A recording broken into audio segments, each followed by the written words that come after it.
Hey, my name's Jonathan, and I'm a veteran.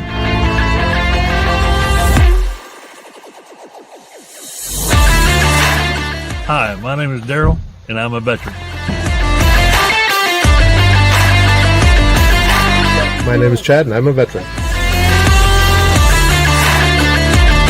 Hey, I'm Travis. I'm an Air Force veteran. Hi, my name's Ashley, and I'm a veteran.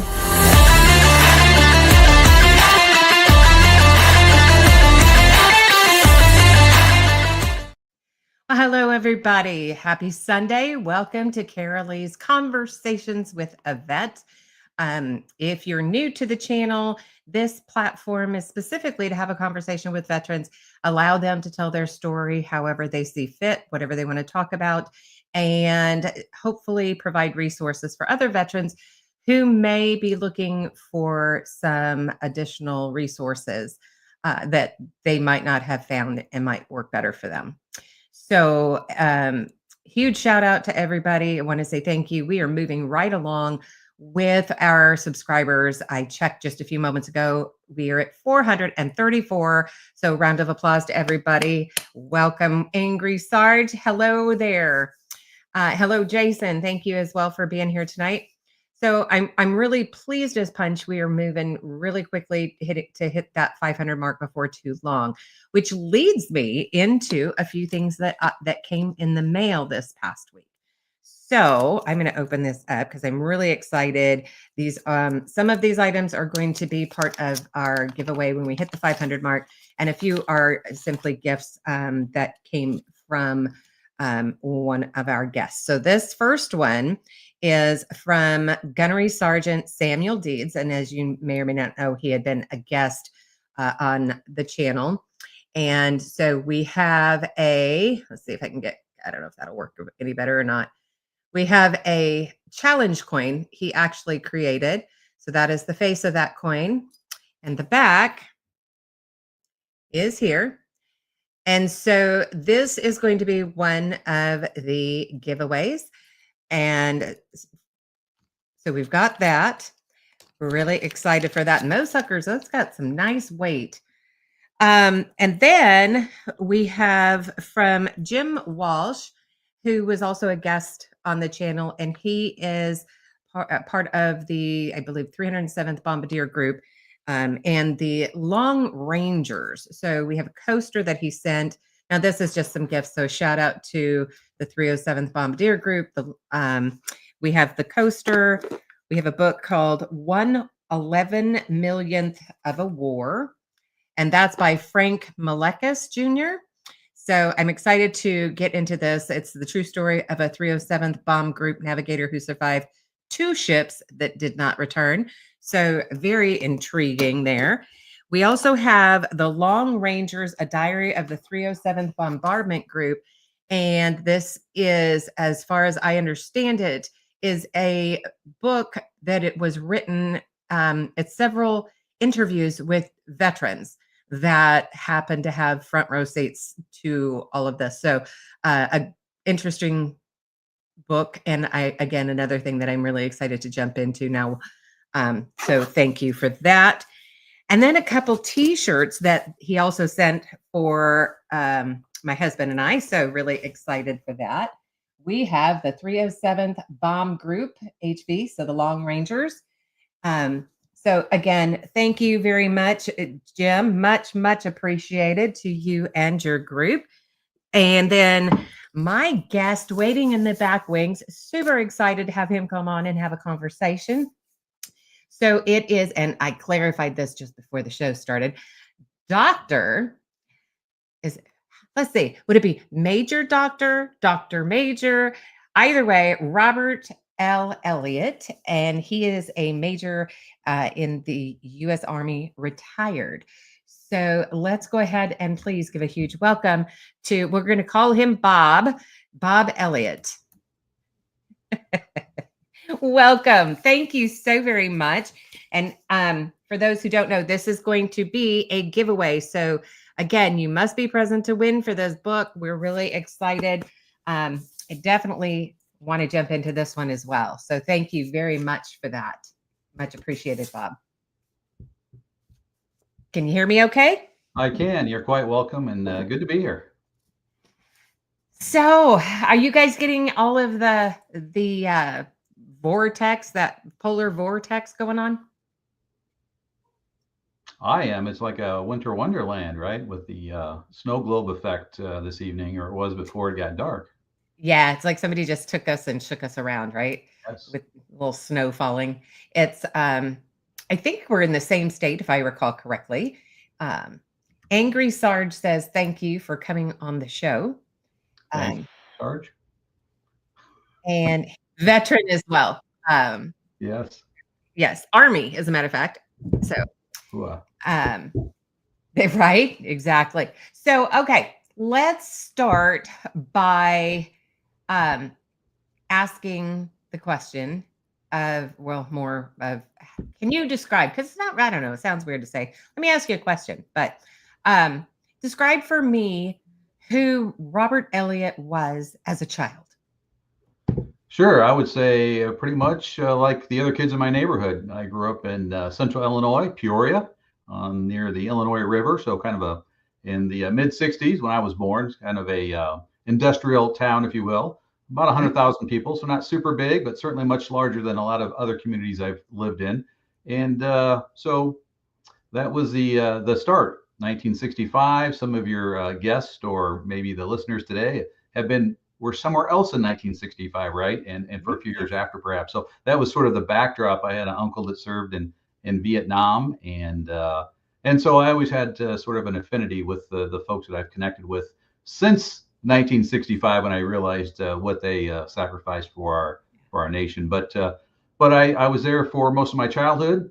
As I look back, it wasn't ideal as I thought it was. I had siblings, and mostly my mother raised us in the early years, which was challenging. And I got to see firsthand the hard work and effort when maybe against all odds at that time of our history, if you will. Mm-hmm. I'm the oldest boy. I've got an older sister, and I had 4 younger siblings. So I was one of 6 growing up. Were you studious at all? Did you like school? I wouldn't say so. I think, and I don't have a lot of recollection. I guess I'm losing my memory. But in kindergarten, I was like touch and go. I guess you had to know your alphabet. You had I could spell my name if they let me go by Bob. I could do that frontward and backward. That's not a problem. But there are stressors in the household, as you can imagine, and maybe some guests can relate to. When my mother, I don't want to get too far into the weeds, but the bottom line is she went to the 7th grade, and she was the oldest in her family of like 10 siblings, and the oldest girl had to sort of take over the duties. Her dad was a World War II veteran, so he was gone for a number of years. He was Navy, and it was a very difficult, stressful time, and school wasn't really an option. And to add to that, she had vision impairment, never learned to drive her whole life, relied on public transportation or more reliable walking from point A to point B, right? And so those were a little bit more sort of the backdrop of the early years, if you will. But I'll have to say that although I wasn't an ideal student, I did make it through kindergarten. And I was going to ask that question, right? Yeah, no, they never skipped me. They didn't hold me back, or they didn't skip me. I tell you that. And in high school, I was in some sports in grade school, and that really helped, and a little bit in high school. And so I was a C student. I mean, I get that D. I did have to take algebra twice in high school, freshman and senior year. But other than that, and then I went on to community college and realized, and really the value of education really is sort of instilled in me. And when me and my siblings had kids, my mom really instilled that that's your pathway basically out of poverty is education. Right. You can work hard, but people worked hard for decades in coal mines and things, and it doesn't always work out, or factories. Not that there's anything wrong with that. And that was the pathway I planned on going, and there'd be no problem with that. But she was right, reflecting back, that education is a pathway for many folks. And it doesn't have to be a college education. It can be other forms of developing skills. Right. Exactly. And hands-on jobs, are work just the same in that regard, right? You're learning a skill, you're learning a career in a lot of aspects. So did you do any sports? Were you a physical kid? I was a little scrawny kid for the most part. And, lot of my friends were little scrawny kids. You'd go play in the woods when you could find some of those type of environments. I remember that. And use your imagination, and you're outside till dark. That concept, as long as you come in, Mm-hmm. the street lights come on, that whole thing that many of your guests can relate to. And if they're younger guests, maybe they can't. Had no cell phones, of course. We had no other form of Yep. communication. So Yep. The parents really didn't even worry unless that you weren't home within 5 minutes of the street lights coming on. Or in my case, it was the house light. Right. yes. So yeah. Yeah, exactly. So that was the lifestyle, and I didn't know what I didn't know at that age, which was fine. It's not like it was terrible, but reflecting back, I thought, wow, there's a lot of struggles that went on, and through high school and into junior college and beyond, I sort of found the military, and that was a pathway that really, to me, was a turning point, and I know for a lot of people it is, in terms of providing some structure and some pride in doing something bigger than yourself. So that path was really key as well. And I'll say as part of my lived education. So tell me, you said that you found this pathway. Tell me about how this came about and specifically the branch that you chose. Yeah, so I think there's a little relationship with sports, even though I wasn't very good at it in grade school. Sixth, seventh, and eighth grade, friends were playing basketball in that little tiny gym. As I look back in that little grade school back then, and I wasn't very good at it, but I was part of the team. And in 1978, 79, I think we were 12-2 conference co-champs at the grade school Oh, level. And so I told my look at wife you. that, and finally, we ran across somebody I knew from back then, even because we moved a lot for different reasons in the career. But yes, I was there. So it gives you, some of those same things you get in the military. And then all my buddies, when we're leaving eighth grade and going to high school, we're signing up for freshman football. And I thought, well, I'll just get in line. Didn't have a football team at the grade school, but I did play sandlot enough to where I broke my wrist one year. And so I signed up, and there I was on the football team, and still the scrawny stage, and they had me as offensive lineman, in the fourth backup. And so it was a great summer of getting knocked over and trampled and practice and education. But I learned that it wasn't for me. But it was a great education, and it was a reminder of sort of that team concept, that you don't have to be the best; you're still contributing. And so when I got out of high school, or toward the end, I knew I sort of had this desire to serve, and so I went to the Navy recruiter, because I don't know why, but it was. Your grandfather or father? I think so. Well, I had a stepfather that was a Navy veteran as well, but at this stage, it was more like, well, I just talked to somebody. Maybe it was the first office, and that was the time in the '80s they were talking about a lot of nuclear submarines and nuclear, specialists or technical, and I really thought about it, but I was like 17, going to be 18, and they said, oh, it's just 6 years or 4 years, whatever it was. But for me, that was a lifetime. So I took the other path, and I went to a junior college because, again, my buddies were going to the junior college. I thought, I don't think I could ever go to college, but we'll see if they'll let me in. And sure enough, C grades are good enough, I learned. Right. Yeah. And so I was in junior college for a couple of years and working a lot, trying to, I figured out the more you work, the more money you make, even if it's $3.35 an hour or whatever it was. So I went through that. And then when I transferred to a 4-year school, they had an ROTC program. Army just happened to be, I guess it was Navy or Space Force. I don't know if they have those now, or they didn't then. But they did not have Space Force then. No, I don't think so. But one of these days you're going to have a Space Force guest. And maybe you have.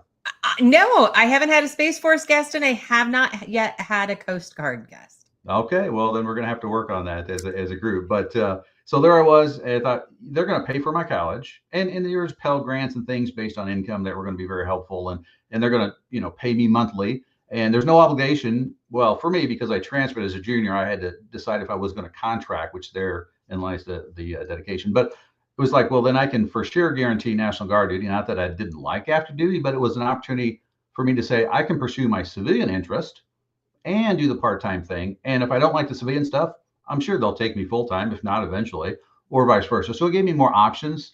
And it was one of the best outcomes, I think, because it gave me a lot of structure.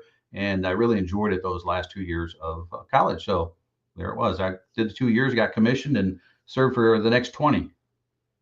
Wow, 20 years. And so let's talk about when you first get to basic training. Tell me what it was like for you, how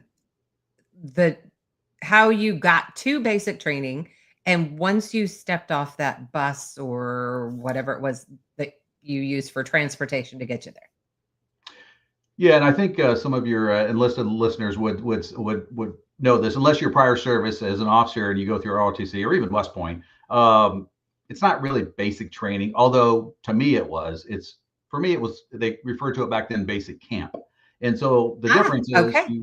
you have the same 8 or 10 weeks, whatever it was back then, and you go through everything from chemical to rifle range to bivouac at the end to but they rotate you through leadership positions. So all of a sudden, not only are you like going through the training, but you're in charge today. And maybe they do some of that in basic training, and then you're evaluated based on your leadership or lack thereof.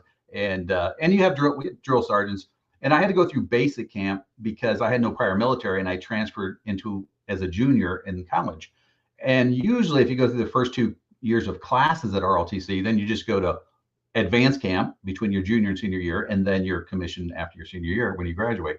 So for me, I got an extra bonus, but I figured, hey, it's 6, whatever it was. It couldn't have been too long because it was over the summer, 6 or 7 weeks of pay, full-time pay for a cadet. And back then it was E5. So E5 pay was probably not very much. So anyway, I remember the whole thing, the drill sergeants on the bus. First of all, it was the first time in my life I flew in a plane to go from central Illinois to Fort Knox, Kentucky, wherever the closest airport was. And so it was life altering. Not that I was afraid, but I was certainly, even though they prepared us, if you will, I was still, I lived that or experienced that with a lot of pride, standing there to my right and left and seeing these others and thinking, no matter what, we're here for 6, 7 weeks.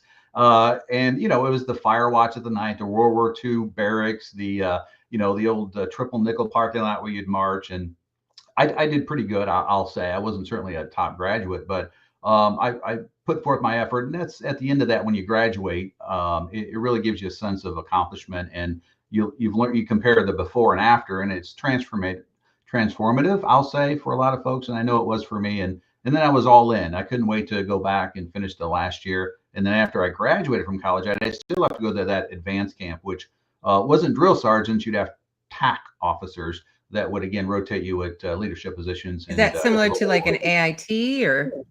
Yeah, I would say, well, not really. It was more leadership focused at the platoon level. And then depending on your branch, then you go to the basic course, which is 5 or 6 months at an active duty base for you based on your MOS, for example.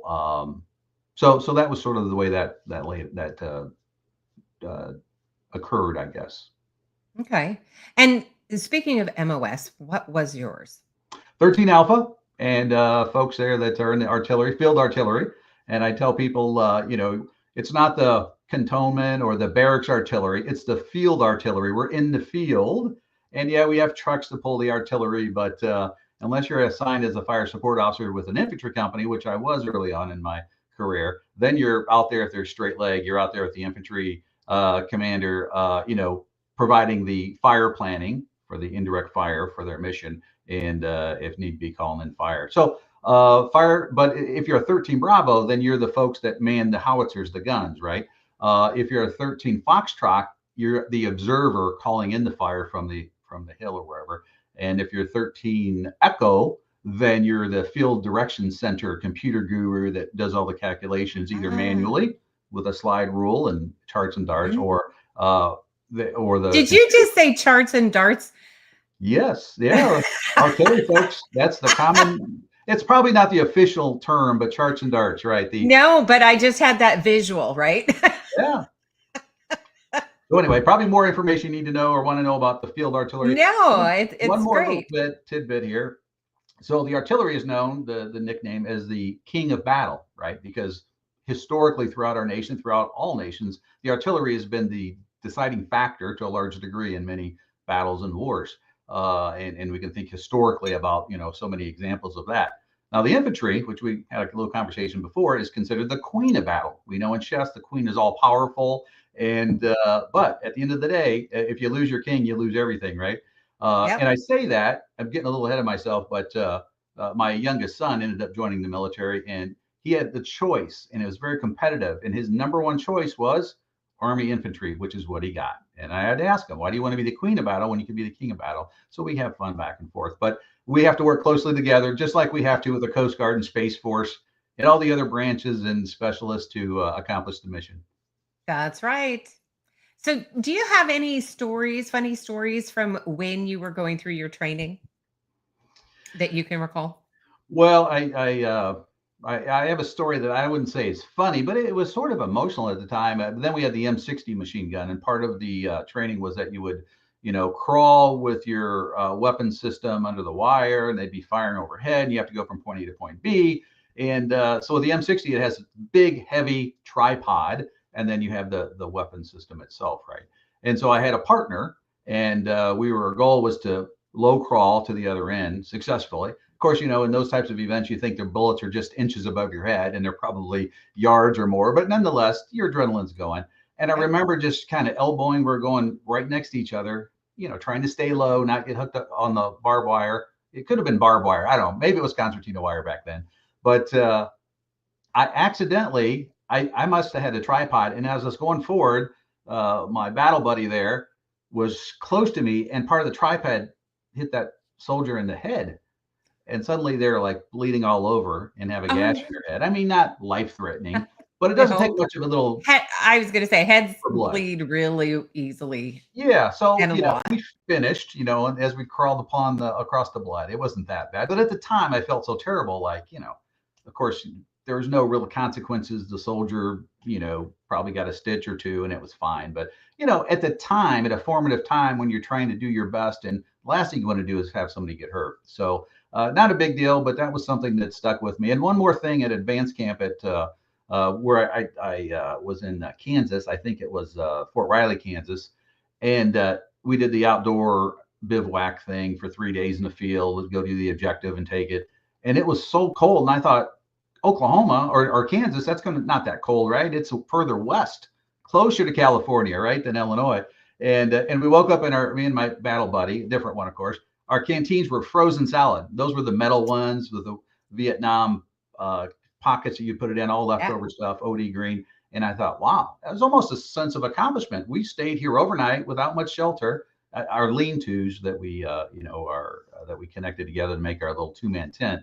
But yeah, the canteen was frozen, and I thought, wow, we overcame that, and we got up and started the next mission. So, wow, you two are you're pretty fortunate, because I mean, had to have been below 32 degrees, obviously, but to think about how, at least you had something that I'm assuming it completely surrounded you as far as your tent. Yeah. It was like a shelter half, they call it. Each of you has a half that you carry, and you got the pole on each end and the string, and so you button them together back then.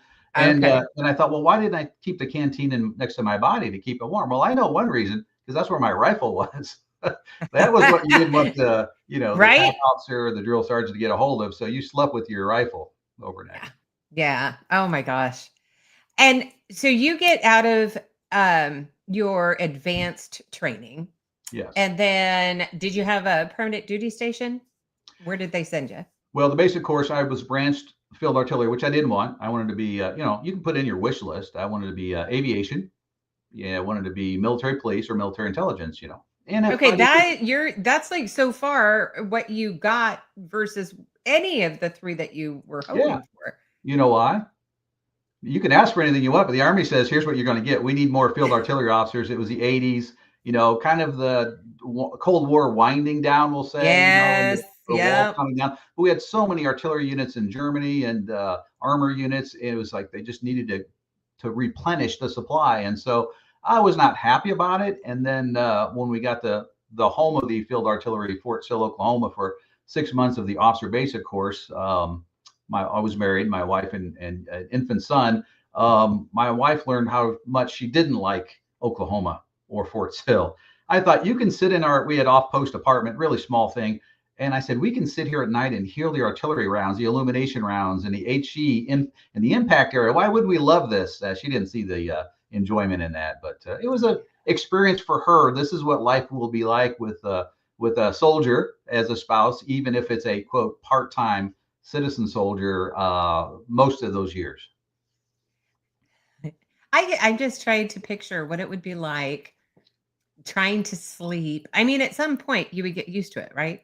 It'd be like hearing airplanes constantly if you live near an airport, right? Yeah, To yeah, and hear all of the artillery going off at all yeah, hours. and again, people wouldn't think about, but you think of those 13 Bravo, those young, and then it was just men that are in the gun line, right? So you have these howitzers. We had 105s for many years, and then the 155 big towed howitzers.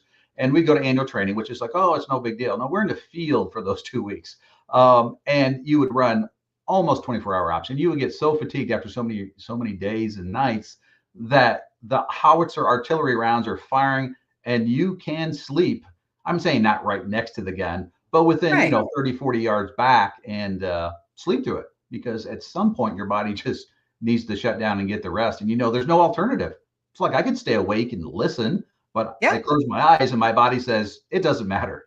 And we did have earplugs for safety, but I don't know how many people actually wore them, but probably just to sleep in, I guess, and try and muffle the noise a little bit. Right. Right. I'm assuming the ground kind of Oh shook. yeah, yeah. Yeah. It's Ah, it's amazing. It's hard to imagine that the Army would pay you to have so much fun. I know. I know. I actually had the opportunity to shoot a 50 cal, Uh-huh. and that was fun, right? And Oh yeah. so I can only imagine. It's like, what other toys can we get into?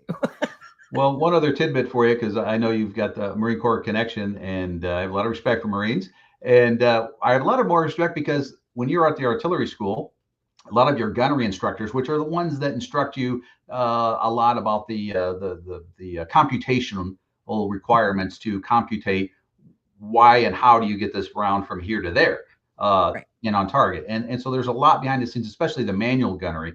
And almost always, my experience was there are Marine Corps uh, officers and then the gunnery sergeants that are experts in that field. Very impressive.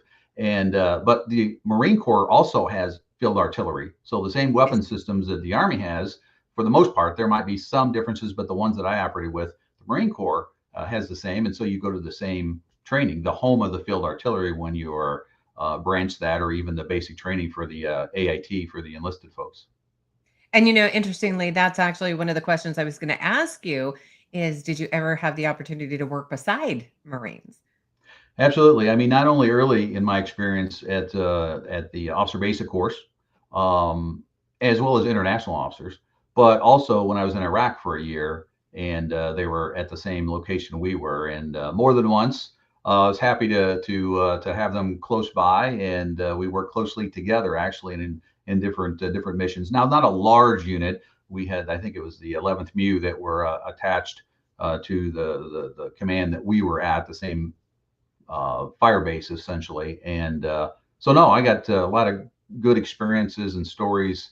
And I'll just tell you one more tidbit since it's tidbit Yes. time. So on November 11th is Veterans Day, and that November 10th is the Marine Corps birthday. Well, in Yes. 2004, as the year was winding down, and the Marines on our base, I'll say, we're getting ready for their Marine Corps birthday party. Every once in a while they'll invite somebody that's not a Marine, and I was so flattered when me and my 10 teammates were invited to join them for their birthday party celebration in 2004, and that's really the sign that they appreciate you, because they don't just do that for Exactly. fun. And by that time we'd worked together for I think 4 or 5 months, so we got to know each other pretty well. Oh, here's tidbits, right? It's, as you said, tidbit time. Yeah. So my oldest Marine, I know we talked briefly prior to the show, but was Army National Guard, um, Army, and he had gotten a tattoo directly across from shoulder blade to shoulder blade that had said soldier. Uh-huh. Then he joined the Marine Corps. Good luck with that one, huh? And I think it was his first Marine Corps ball. Like they practically made him strip his top half down so that the commandants and everybody could see this tattoo and just give him hell. So he was home for leave, and my husband had taken him down, and my husband wanted to get a tattoo anyway. So my oldest, what do you do when you're in the military and on a form you mess up? What's the rule? How do you correct that? How do you, right? You draw a line through it and put your initial. Put your initial, right? So Yeah. So that's that's what he did with his tattoo. he probably got all kinds of extra respect for that, right? He Oh my gosh. made the The correction.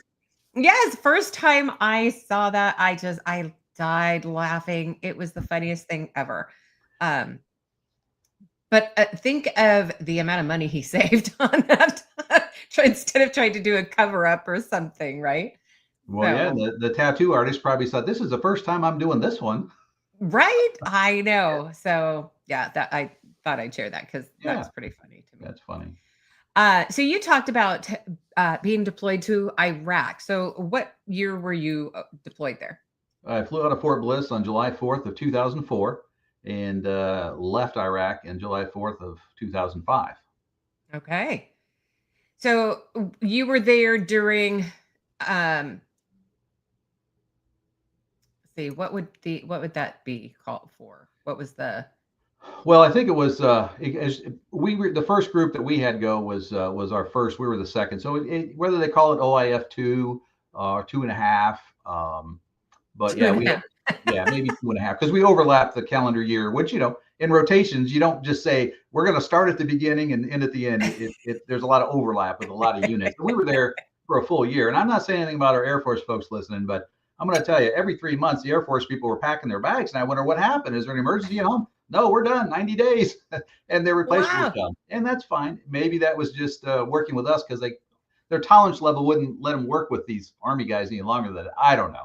Did a great job. Enjoyed working with them, but it was just different, right? That okay, well, we're here for 12 months at least. Not that it's good, bad, or indifferent. It's just I didn't think about that, I guess, when we were deployed. That and I know sometimes the Marines have a shorter one, but sometimes their op tempo is higher, meaning that they might have 3 rotations in 5 years, and it might be 9 months each or 6 months. Yeah, I think generally, I want to think it was it was either 6 or 9 months. I can't remember. Yeah. But yeah, so you were there. You get to Iraq. Immediate impressions. Well, we got there in July. In Iraq, it's hot in July. Now in Illinois, it's hot. Cornfields, soybean fields out, out in the rural areas and all that humidity. So we did a good thing. We went to Fort Bliss, where in Texas, in South Texas, near El Paso, it's really hot too. So great training venue. But when we flew into Kuwait to do our last training before we went north, it was super hot there. And in the summer, it tipped up to 130, depending. The humidity, not humidity. No humidity. It's a dry heat. It's like putting your oven on 130 and just hanging out there for a few times, for a few months.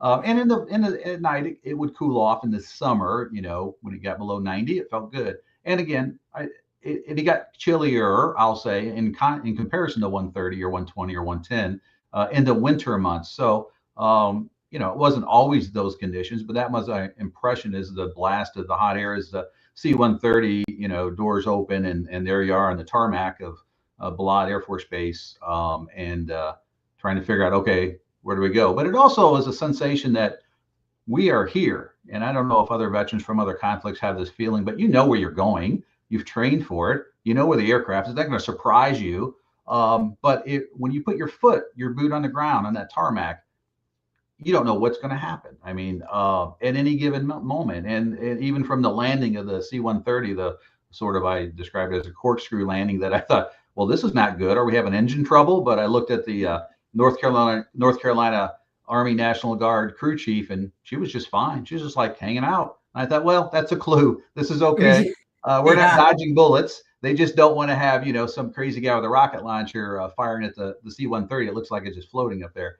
And so anyway, yeah. And the interesting thing is, we thought, okay, get our stuff, and we got to find transportation. Well, the same tarmac, the helicopter unit was from the Illinois National Guard, Army National Guard, Black Hawk unit. Didn't plan it, didn't coordinate it. So one of our team members went down there and said, hey, can you get us to our base? Yeah, come on over. So you done the manifest.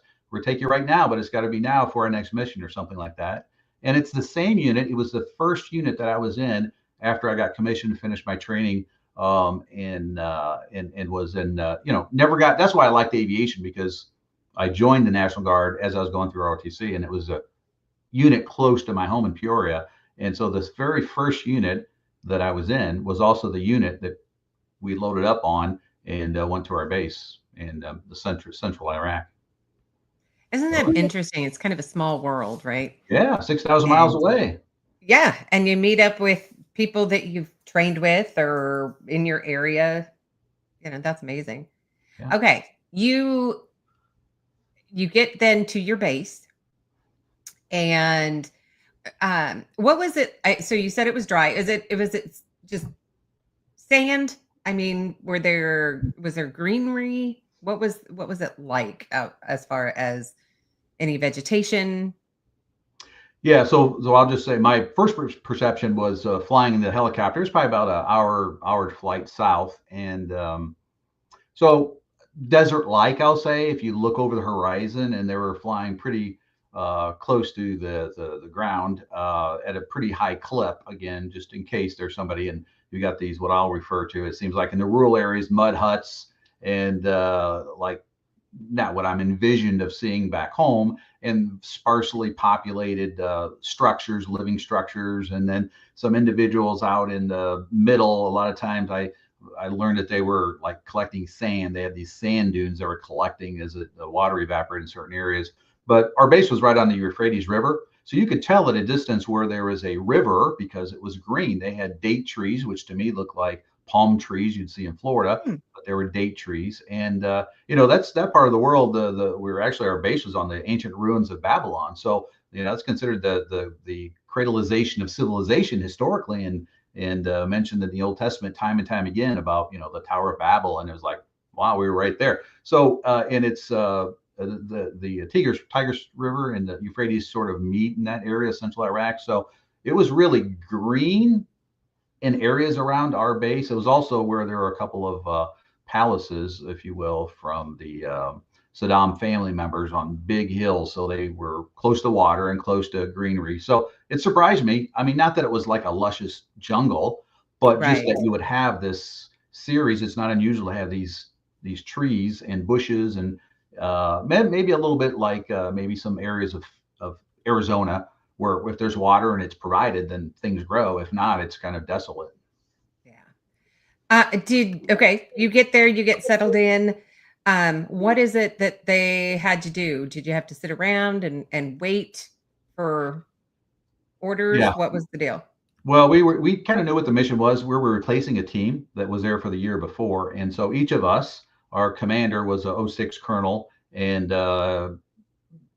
several of us were majors, captains. We had a couple of captains and one first lieutenant, or one second lieutenant who finished OCS. He was like an E7 before that, so very skilled. He also spoke fluent Polish, and that was really good because our base was commanded by a 2-star Polish general, and that's why we were assigned there, because every state has a partnership with a country, and Tennessee, for example, is partnered with Bulgaria. Well, Illinois, since the early 90s, at the transition from the Warsaw Pact countries and the fall of USSR, a lot of the Eastern European countries have partners. And so I'd been to Poland. Polish soldiers had been to Illinois, and we trained. And so they wanted to have liaisons, somebody they had worked with. And so we each had a role to be a liaison. Our colonel was a deputy division commander logistics, and he reported to the brief the general from Poland, but he actually reported to the Corps headquarters in Baghdad, which all of our higher headquarters, American were counterparts, higher headquarters were in Baghdad. So anyway, my job was I was the S1, which is staff for the group of 11 of us, to make sure that orders and everything, because I had been in that capacity before the battalion. And so I worked closely with the colonel, but because at home I'd been a state trooper for 15 years, they wanted somebody to take over the detainee operations for the division, not take over, but provide oversight, I guess. And that was just a little bit after Abu Ghraib. So there's a lot of attention on that. And so that was my primary mission, to work with international forces, the Marines, Special Forces, to make sure that everything was done in accordance with the procedure. Was it difficult for you getting used to some of the restrictions? Like you couldn't just go wander around, right? Yeah, yeah, absolutely. Interestingly though, I mean, our base and many of them back then had the Alaska barrier. So you're talking about that 25, 30-foot concrete wall that's put in place by cranes around the entire, I don't know, 5 acre, 8 acre facility with structures inside of it, motor pools and things. So no, for convoys to leave the base, you'd have to have a convoy route number that you would clear through the transportation. You would have to, have everything approved, if you will, and then you would do that mission, whatever that is, to go out the gate. So no, you just couldn't hang out. Although I'll say something that I found interesting when we arrived. Our predecessors would take civilian Chevy Tahoes up to Baghdad on main supply route Tampa, which is like an interstate. And they would take it up there, do their coordination, their business, whatever, and come back. Now they'd also have gun trucks and military vehicles and semis with supplies, flatbeds, and things for these convoys. And I thought, well, this is comfortable. Air conditioning in the Tahoe, got the CD player. We didn't do that too long because some of them started coming back with bullet holes and they don't have that much of protection. And I like to share this story because I think it's important for folks to realize not what it was like for everybody, but at that time in '04, we started taking Humvees, but Humvees with fiberglass tops or canvas, the plastic, doesn't do any better than a Tahoe, right? And so Exactly. some of your listeners may have heard, and I think it was a National Guard unit, it wasn't ours, that the mechanics started welding, scrap metal on the sides of Humvees and sandbags on the floor because that was when the IEDs and roadside bombs were getting more prominent, if you will, and international casualties and American as well. And so that was interesting. And eventually we got the up armor vehicles and handed those over to the next rotation. But that was right before the national election, the first half of our deployment. So it was a transitional time. And did you feel like you were prepared well enough when you got there? I think so. It was interesting because, every state National Guard wants to, be prepared, if you will. And so there's a lot of training. You go through the checks, the basic task and the task for your mission. And because, when you get to the, big Army, Fort Bliss or wherever you're deploying out of, you're going to go through the same thing, qualifications and, all the other requirements, medical, first aid. And then you get done with that, then you fly into theater and you're in Kuwait staging area and you're going through it again, a little more involved because you have a little more room in terms of things like react to an IED, react to an ambush. So you've got a little more terrain and the training area in Iraq to actually, engage the targets and things. And then by the time you get to Iraq, I felt we were pretty prepared. Now, had we had real life IEDs going off, or do we have real life sniper fire or mortars coming in during all our training? No. So a little bit of you is wondering, that time, you don't know what you don't know. Not that you won't do your mission, but you know that at any given day, any given moment, your world could change. And so there's always that underlying unknown or stressor. Do you have any funny stories of your time while you were there in Iraq? Anything that you can share? Well, again, it's not one I really I've shared. I'm trying to think of funny. Not that, we didn't have fun. I know. I love just getting my guests, to have to really think about things. Yeah. I'm getting below the tidbit. I'm getting below the surface. But two things I'll mention. One, and I think it was in the fall, maybe end of '04, we had a USO show, which was great. You think the USO shows in Vietnam and all the singers and dancers and all that. Well, this was 3 comedians from Chicago. So I'm like, okay, I could have stayed home and took the train up to Chicago and seen this, right? Now, we were really excited about it because it's like any entertainment, anything to break up the monotony is good. And these guys were really good, and they were really good to us. And I think they hopped over a few different bases. And the fact that they were from Chicago and such a connection with our Polish counterparts, were, probably 4,000 Polish military service members. And the fact that Chicago has more Polish or Polish related folks than any city in the world, including any city in Poland, except for Warsaw. Warsaw has them outnumbered. So there is a real connection between Chicago and our Polish counterparts. But nonetheless, it was a great show. They gave us CDs of their show and signed it. And I think I was even in had a picture of us that ended up being in the Chicago Cub Vineyard or some magazine they had up there that they sent us. So it was all good. But I went back to my container. my container was a little bit better than that shelter half me and my buddy had so many years ago. It was aluminum. I don't know, maybe 4.5 feet wide by maybe 12 feet long. It was like a small Connex. And they had those all lined up for housing, which was better than, others had it. And so I got back after the show and I made my bunk. My mom would have been proud, right? It was not much, just a, blanket over it. Not that I needed a blanket, but any rate, I looked down on it and there's a bullet. And I'm thinking, man, I got my magazines. They're loaded. They're ready to go. How could I? And I looked and it wasn't the entire round. It was just the bullet, a spent round that was laying in the center of my bed. And I was perplexed for a just moment. The bullet, no casing, no, Right. just bullet. And it looked like a 7.62. It wasn't a 5.56. So it was probably from an AK-47. And then I look up and I see little pieces of insulation coming through the roof of my tin container that has, maybe I didn't know it had insulation at all, but apparently it does, because the round had come through the top insulation and it slowed it down just enough where it didn't bounce off.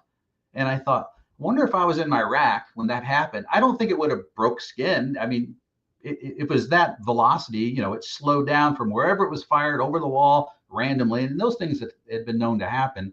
And so I thought, well, just a reminder, you got to have a few laughs and you come home and somebody tries to shoot you, right?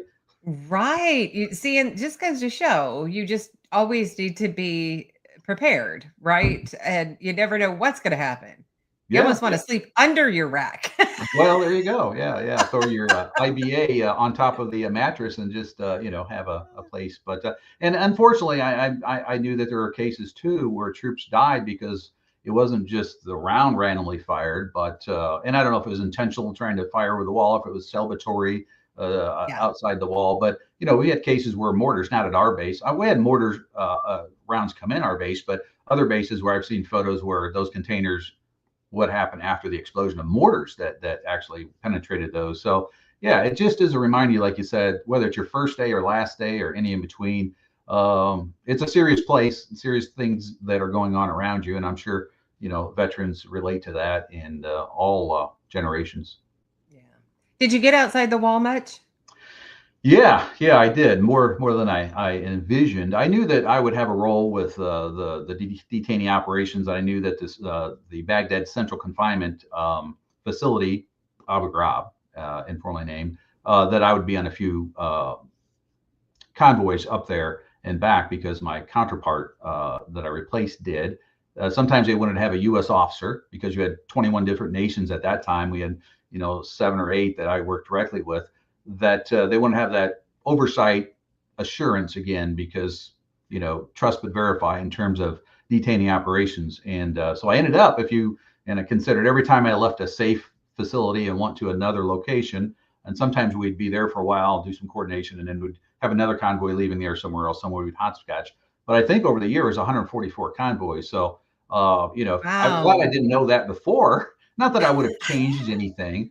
But when you have an appreciation for those folks that drive transportation companies, the civilian contractors that drove the semis that were basically targets, and you would see remnants of vehicles burning and other incidents that transpired that makes you that much happier that when you sort of make your way through that year and basically survive it, right? Yeah, it's kind of like, I could just imagine me, right? You start driving through and you're seeing these kinds of things on the sides of the road. Everything clenches up, right? You're like, oh gosh, that sense of anticipation and I don't know, fight or flight starts kicking in. Yeah, it's interesting. We went the first 6 months without anything really serious. And then after the first year, we had 3 IED related events. But beyond those events, all the other convoys, a constant is you have these little kids, or we had this experience, that'd be along the convoy route, which you're always a little, wondering about, like, hopefully it's not some kid that's been, manipulated into drawing you into a roadside bomb or something. But on the side roads getting to the main supply route, they had a common request, and they had English mastered in the terms of Mr. Water, please, Mr. Water, please. So we would always have bottled water, of course. And we'd have extra so that we would throw them water. And it's, it's just, it was sad because these kids, 6, 8, 10, you wonder what their life was like after they got that bottle of water, or what was it like before, or are they taking the good water to somebody that's building a bomb somewhere. And it just kind of not plays with your mind, but makes you think, about what they're living through at that time. Yeah. Yeah, and it is. It's pretty sad. I do know I had a guest who had, with he actually he called himself the water boy, but he went in, um, he also didn't get his MOS and ended up learning how to distill water Hmm.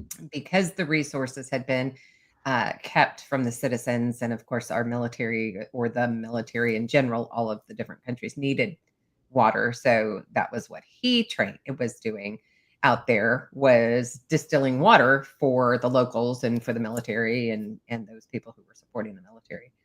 So I get that it can be taken away, unfortunately. Yes, yes.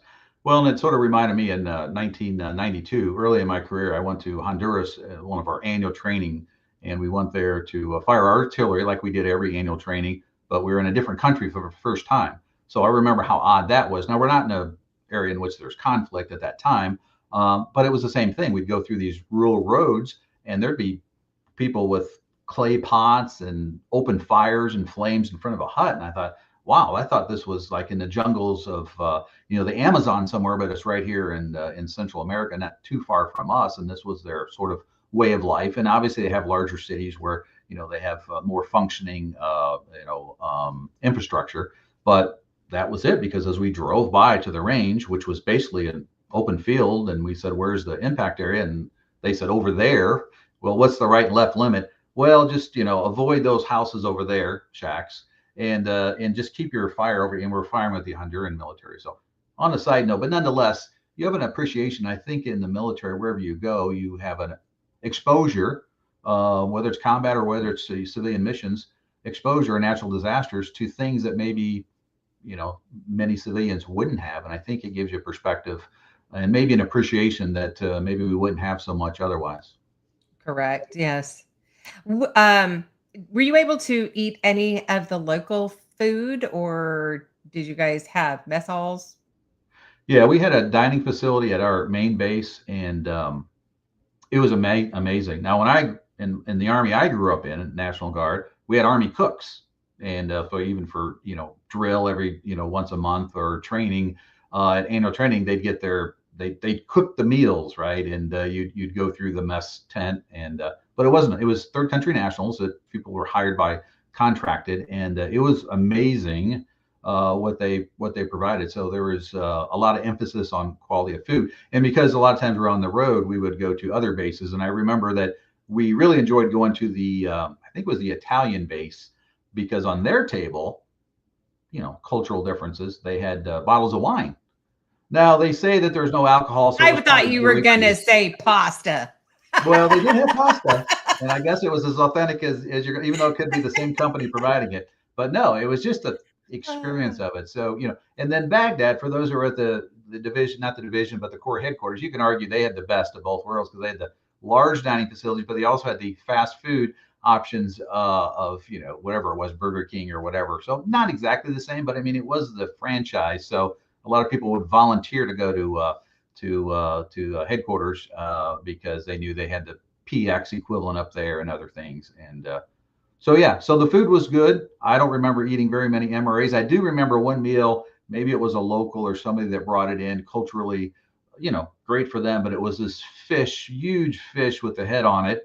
And then I can't remember what else. I mean, it had the strong odor, and maybe it was fine if you're an East Coast fish person. I don't know, but I've seen things floating by in the Euphrates River, and if it came from that, I wasn't too impressed. So I might have nibbled or something, or tried to get more salad. It just it wasn't consistent. But I typically, that was my only exposure to soda local, and that was somebody that was invited on the base, some connections, I guess.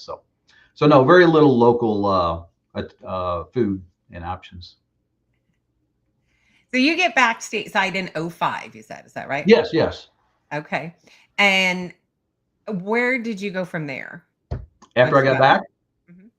yeah. So again, I'd worked as a state trooper for 15 years, very supportive, a lot of law enforcement, public safety, fire, a lot of folks that have those similar careers, I think, that are in the Guard or Reserve, do that. They're attracted to that because of the similarities.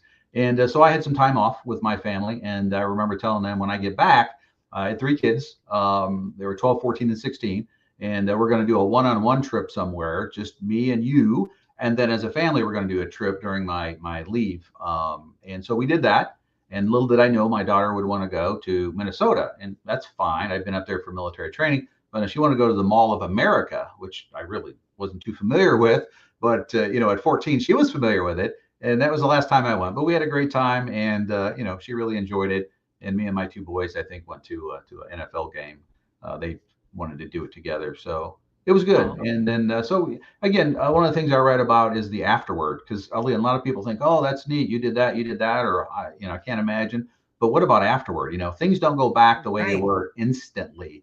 And I was honored to have an opportunity to come home for leave after about 6 months. And even then, it was great to be home, but just looking around and everybody in society was going about their business. Like nothing's going on. You might see a news channel with something about obviously some statement, but it certainly wasn't, they weren't consumed with it. And things they were consumed with, I thought it's really not a big deal. Whatever the news is, in the big scheme of things, I'm worried about my buddies back there, how they're getting along without me and vice versa when they went on leave or a pass. So yeah, it gives you perspective again that you wouldn't have had otherwise, I think. Did you deploy again, or were you out at that point? No, I got back in 05 and I had joined in 88. So 08, I got my 20 years in.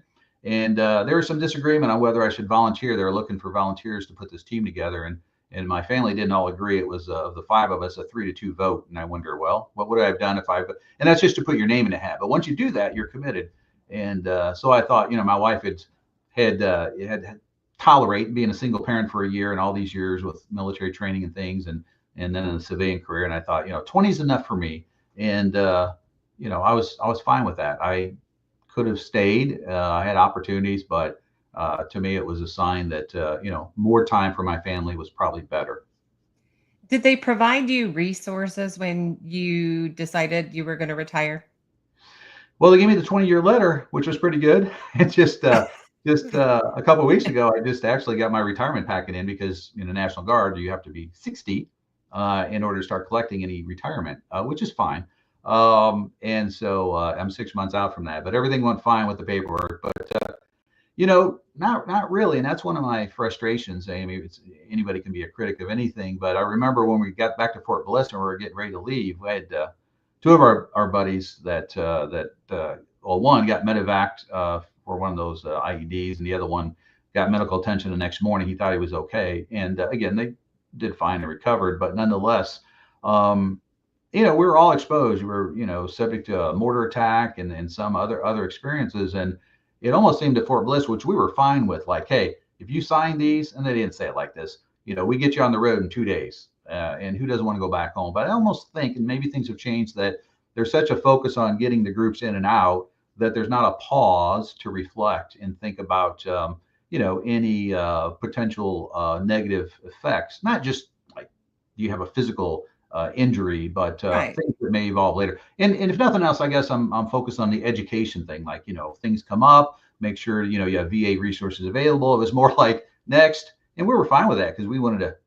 get back home. So, but you also didn't know any better, right? So, in that regard, you didn't know what you didn't know.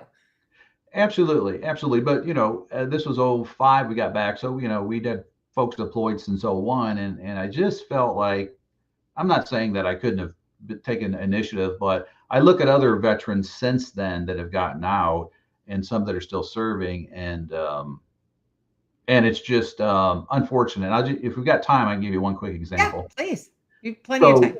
So one of the things I wrote this book for was to, as your podcast is doing, is to share information and to give a pathway for conversations and discussions and bring issues to light. And I remember, so we've gone to a number of different events to share the story, and because not enough veterans share, and they're not comfortable, whatever format that is. And I remember we're at a military base, active duty base, and we had an event outside the PX and talking to some young soldiers that were coming in and out and chatting with them. And they had no idea what 988 is in terms of, as a crisis line. It used to be 1-800 who knows what it ends with, but if you're in a crisis, find it, figure it out, and call it.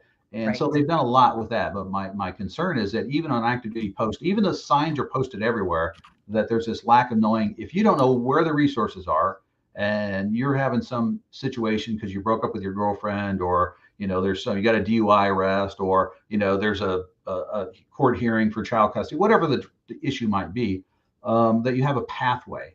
And I say that because in my research since I got out, I've learned that we've lost 7,000 troops since 9/11 to combat. That's 7,000 knocks on the door. That's 7,000 funerals. That's a lot. But we've lost more than 30,000 to suicide. And that's just hard to fathom. If you think about in the last 22 years, how many aircraft, passenger jetliners would have crashed to get to over 30,000, a couple a year. And so that's one of my passions too, and is that so many folks don't know the resources, and it's not that they didn't necessarily get them, but even after service. And I know there's all kinds of efforts and public service announcements, but there's more to be done. And sharing that message with people that don't need a crisis line is important, because someday our life is a roller coaster, whether it's military or not. And someday Yep. we're going to have something happen that just seems very overwhelming, and that happens in civilian life as well. And so my point is that we need to share at the basic level that if you have no other place to go, call a friend, a veteran, a family member, but you can always call this number. So I'm glad it exists, but I'm a little frustrated that the awareness, even years after it was established, is lower than it should be. Agreed. And again, that's part of this channel. And one of the focuses is the resources from one veteran that's here telling their story to other veterans who may be watching, or either today or in the future. And because they may be um, believing that they have tried everything, but yet you might have a resource that they haven't tried and it might work for them. Just giving that little bit of hope and extra encouragement, just to let them know they're not alone, right? That is what this channel is about. And to help allow veterans to come on, tell their story, whatever it is, however they see fit, and help others with any resources that they might be aware of. So the fact that you brought that up first, thank you, because it's very true. Yeah, and not just for ourselves, but we can be informed so that if we can help somebody else, because we have knowledge of that we didn't before, or some changes that happen, or things that might affect somebody. And I know there's a lot of county veteran service officers I've talked to that, even, for example, an elderly woman who loses her veteran spouse and doesn't realize that there's some benefits, I'll say benefits, but services available to that person, especially if the service member had any degree of disability, or maybe the death was caused or contributed by a disability, that there's pathways, because again, usually there's a loss of income when there's a loss of a spouse, and a lot of people are in a very bad space, not just emotionally because of that loss, but now financially. And so if we can make sure people know at least a point of contact in their county, their community, for somebody to say, okay, now what? Yes. Because there's research, and the worst thing is to have these resources available and they're not accessed because somebody simply doesn't know it. And so the more we can be informed amongst ourselves, I think the better we will be for our veteran community and family members of veterans. Agreed. And in talking about, you've got your VSOs, but the VFW. So if you're a veteran of foreign wars, I'm going to say, put myself out there on a limb, is the importance of actually going and joining a VFW locally. And a reason I say that, I just found out that the local VFW here in the little town I'm at just closed and has been bulldozed to the ground. Wow. I mean, I guess they're still meeting someplace, but what does that do for those members, right?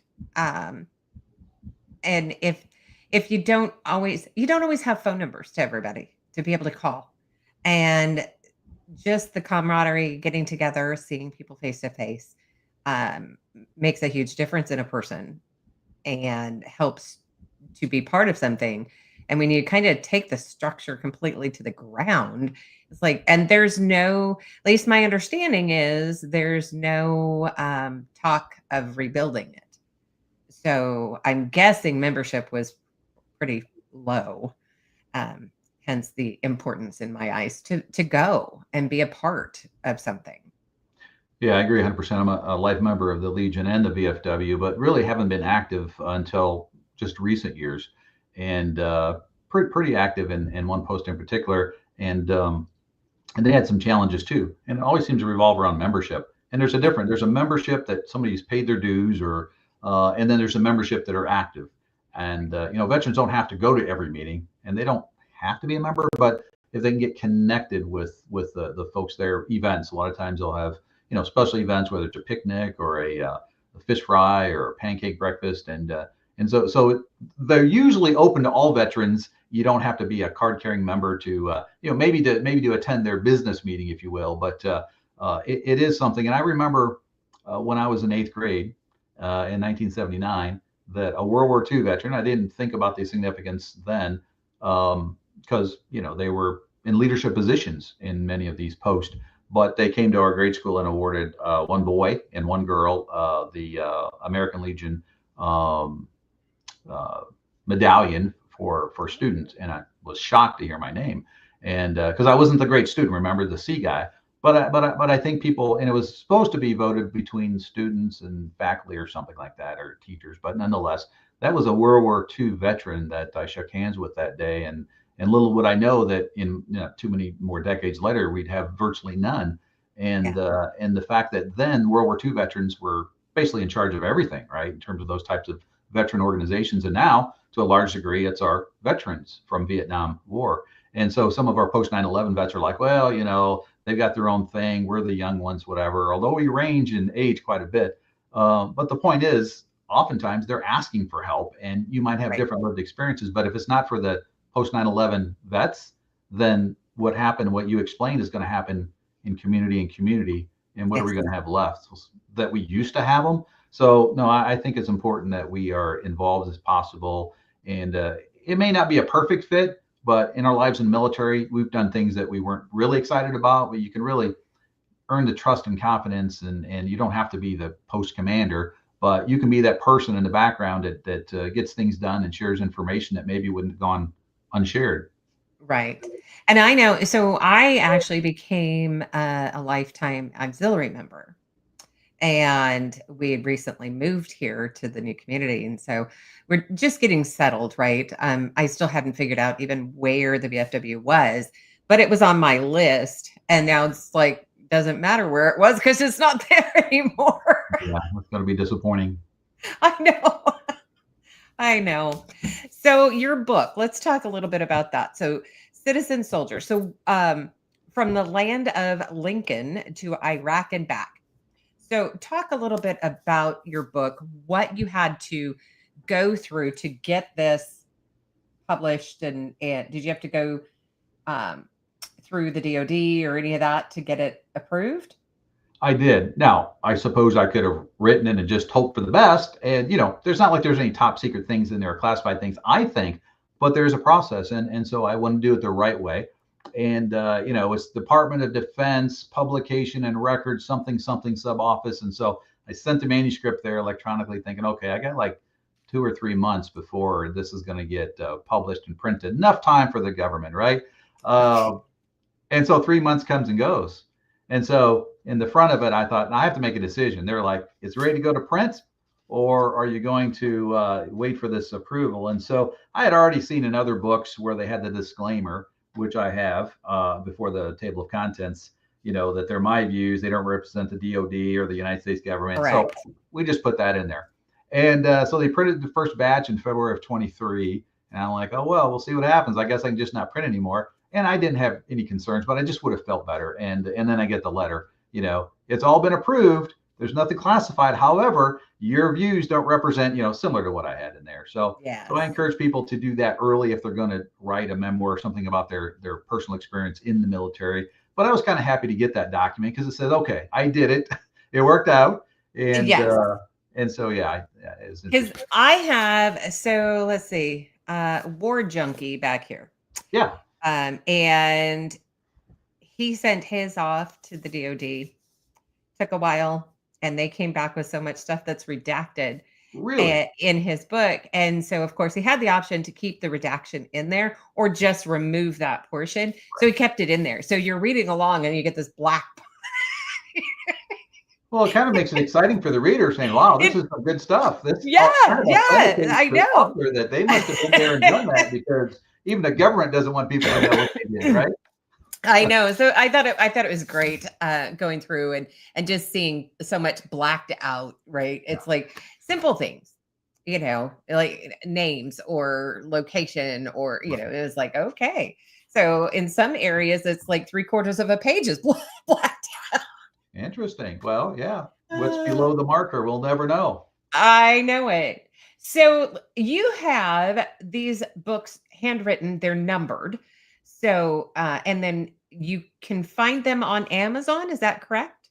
You can find them on Amazon. They're available. It's available on ebook. That was the first version published in January of 23, and then a couple months later, the print soft cover came out. And then last summer, was it last summer? A year ago, summer, I had an audiobook version, because I know there's people that are vision impaired and people that prefer that, especially with the popularity of podcast and people listening while they're commuting or listening while they're gardening or listening while Or they're working. multitasking. Yeah. And so there's 3 different platforms that it's available from. And but I started numbering from the very beginning. I think one of my sons suggested that, and I'm so glad that I did. There's a couple reasons I'll just mention real quick. One is because those first 10 or 20, I could really sort of show appreciation to those people, those people I served with, family members that, supported me throughout it. And I could really sort of make it unique, to them. Like, this is one of, I don't know how many, maybe we'll have 50 and that'll be it, but you're number 49. And so I'm glad I did, because it kind of gave a sense. Now, the numbered ones are not the Amazon sales, of course, or direct sales. And it's on, These are a set formats that you personally had. Yeah, personally Yeah. signed, and so those are the ones that are from me, from the author to the recipient. Yes. Which is really exciting. Just looking at some of this. So on the back cover, it says, "Imagine going to war for a year with no assurance that you would ever return." And you're like, oh, right. It just puts in perspective something that most people just would not recognize or understand. For me, that's amazing. And so this was an award winner with the Book Fest.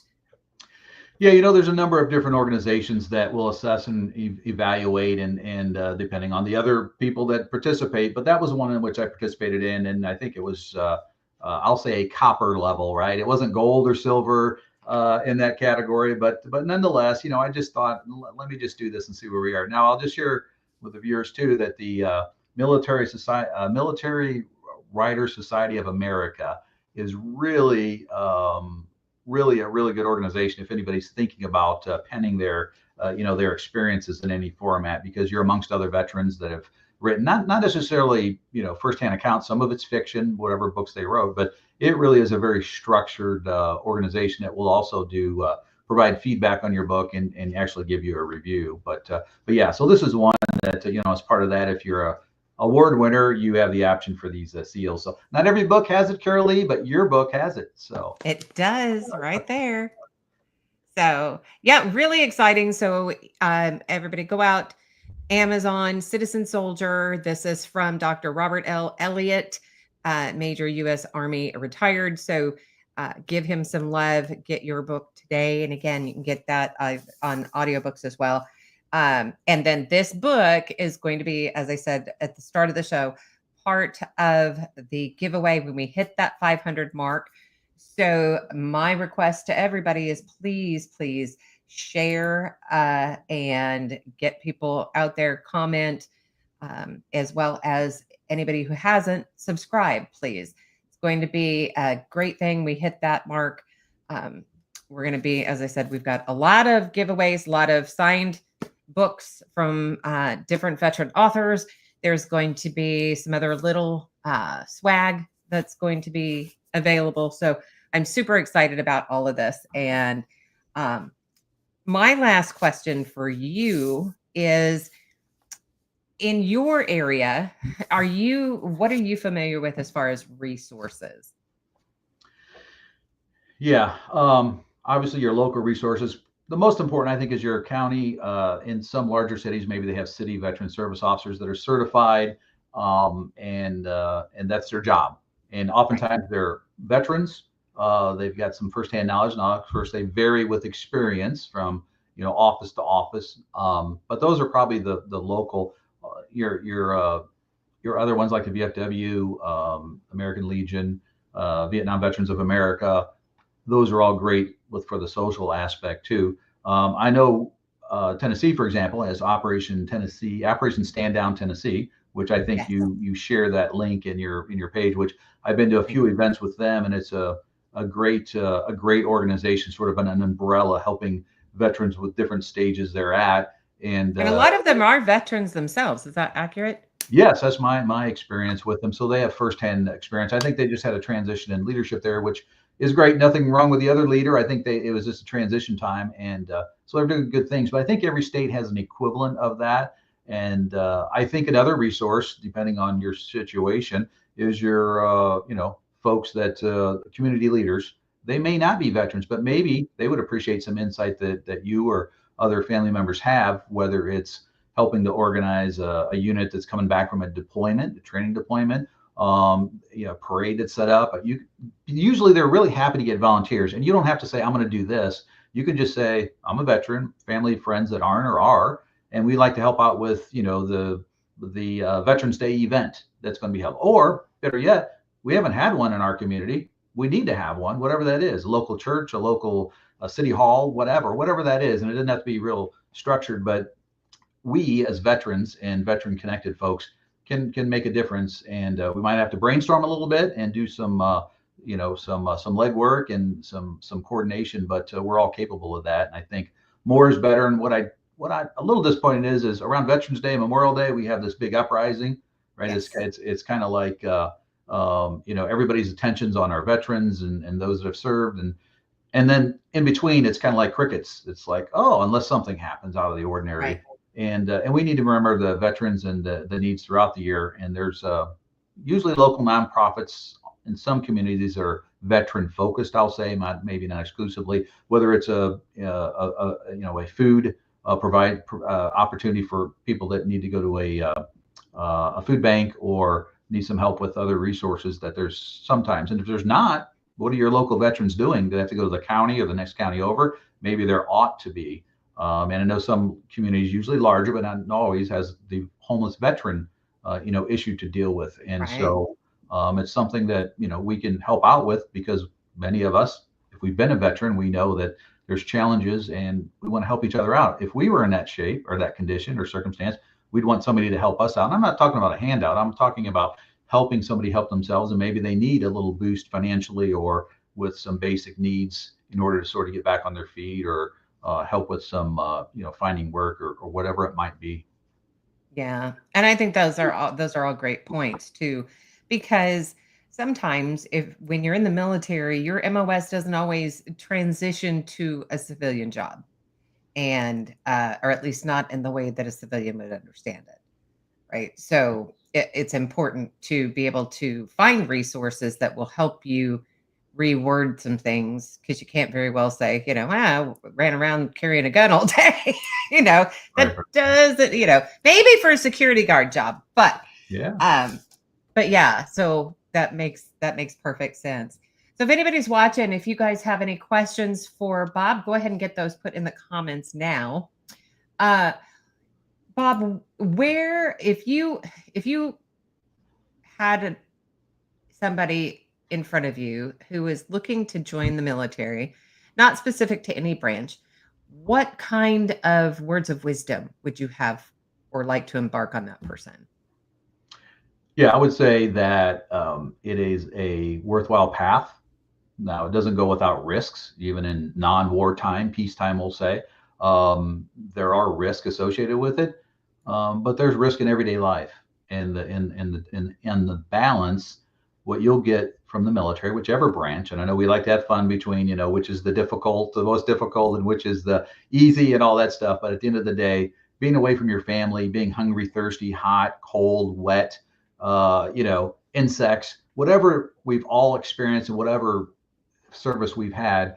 I guess I don't know if they got Space Force insects up there in space, but I guess they're hanging out here for now. But nonetheless, it is That's hilarious. it's a worthwhile. See, they're not even here to defend themselves. I used to I know the term Space Force cadets, but I learned that they're actually Space Force guardians, right? That's what they are. They're guardians. I did not know that either. That is okay. So see, I am looking now. I've heard that there's at least one veteran Space Force person. So I don't know. I'm gonna have to hunt them down and see. I don't know who it is. I don't know where they're from, but actually, I've had a sighting. I think I was in Chattanooga area and at a local community craft event, and it came out that they were on leave, and this person, she was a guardian. And so I kidded around. I said, "You're the first person. I've never had a guardian sighting, but now I can say she was home from former Air Force, transferred to Space Force." So I have had a verified sighting. I didn't ask for ID, but I trust her at her word. But that's exciting for young people, right? They want to think about, not just computers, but space and satellites and all that stuff. So, and again, if somebody wants to have a transferable degree, or not degree, but skill, their MOS, usually you'll have a choice at that. So I just think at the end, you mentioned basic training at the beginning, and regardless of the branch, that is so transformational. You're part of a club that 95% of the of the population has never experienced, but you have, and that connects you to the Vietnam veterans, World War II, all the way back to our history. You've maybe had different experiences, but there's some overlap in those, that you got on the bus, you got off the bus, you're in the barracks, whatever those were, air conditioning or no air conditioning, we can always have fun about that. But, you're a different person. Now, it doesn't mean it's going to change your life forever and it's going to make up for any bad decisions that one might make. right. But it does give you something that gives you in a group organization that has history and that is transformational, and they can give you a step up. Even if you're the most successful person in your family is, that's great.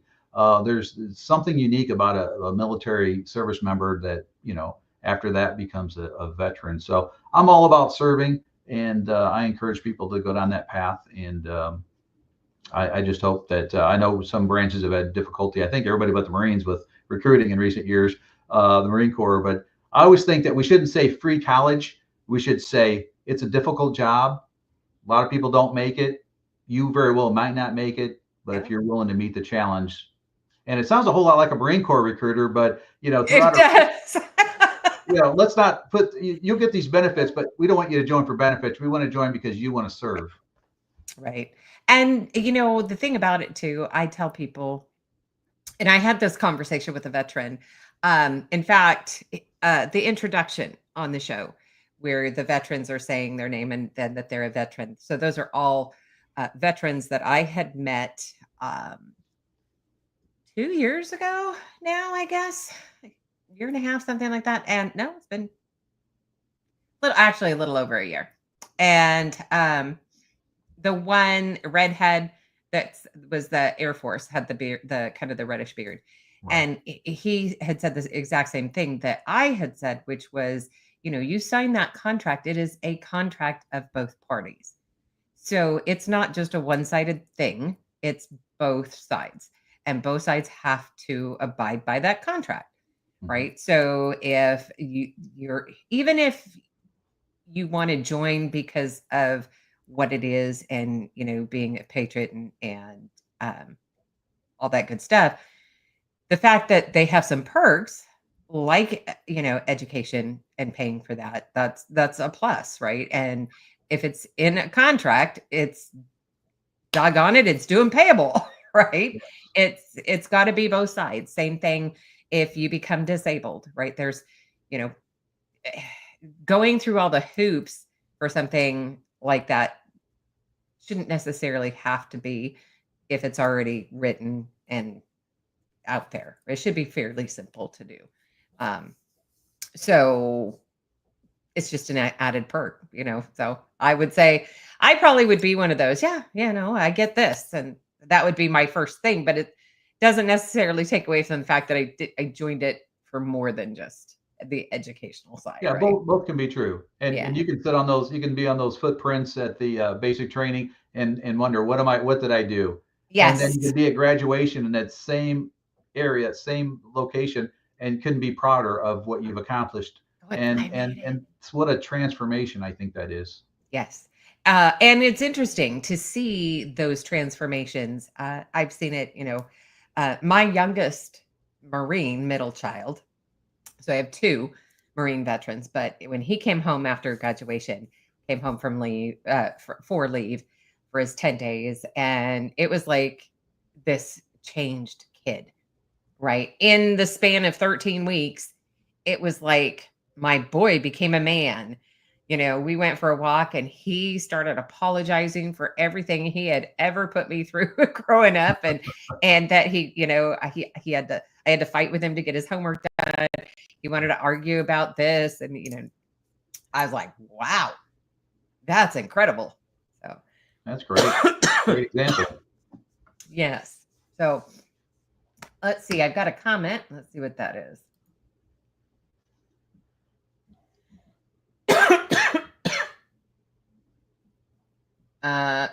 Jason, who are you talking about out there in the chats? He just said yes, he's been hired by Trump. I'm not sure who he's talking about. And he could have meant to send that to somebody else. Who knows? So yeah, I appreciate you taking the time coming out to tell your story. And if you have anybody and that you know of who you think would enjoy coming on to tell their story, I'd love to have them as a guest. So you can certainly share my contact with them. And if anybody in the chats has anybody that they're aware of, I'm going to put my email address out there so you guys can all see that. And you can share that with your veterans. And if I can type. Okay. So my email should be coming up, conversationswithavet@gmail.com. So I check that very regularly. So, all right. Well, I am not seeing any other questions. Oh yeah, that's what it was. The Space Force veteran, the only Space Force veteran I think he was either the first one. And I do remember that there was I think it was a rally, and for whatever reason, anyway, he was a veteran. And something had happened, and I think Trump said he was going to hire him. He was a Space Force veteran. Okay. I have no idea if he did. I don't know. I don't even remember any much other than hearing about that. But all right. Well, Robert, thank you very much. And again, for anybody else, please, at the end of this, hit that like button, comment, subscribe if you haven't, and share it on your feeds. That would be excellent. So, Bob, if you want to hang on for me, we're going to go ahead and wrap this up. So everybody, please have a wonderful night. And I think I am going to not have a show next Sunday. So I've done one every Sunday here for quite a while. So I'm going to take a day, one day, one of a week, and get some stuff together and try and get some things cleaned up, since really haven't had an opportunity since we moved here. So just to let everybody know, but I'll be sure to put it out there in the community notes as well. So, all right, everybody, please have a wonderful, wonderful rest of your Sunday. And we will see you then in 2 weeks.